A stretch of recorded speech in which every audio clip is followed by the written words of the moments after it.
Hello mga ka-cooking! Panibagong araw, panibagong ulam na naman. Nakatikim na ba kayo ng karne ng karnero or lamb?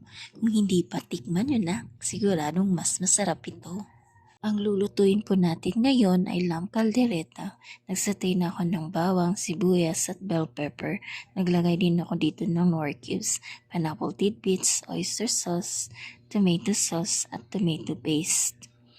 Halo-haluin lang at papakulan ng saglit. Tsaka natin ilagay yung broccoli. Naglagay din ako dito ng raisins or pasas. At cheese, kung gusto niyo namang medyo maanghang, lagyan din ng chili flakes. Pero optional lang po yan, depende na sa inyo. Halo-haluin lang hanggang sa ma-melt yung cheese. I-set aside muna natin.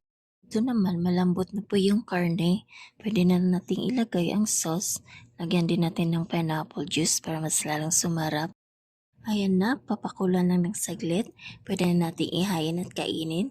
Itsura pa lang, nakakatakam na. Happy cooking!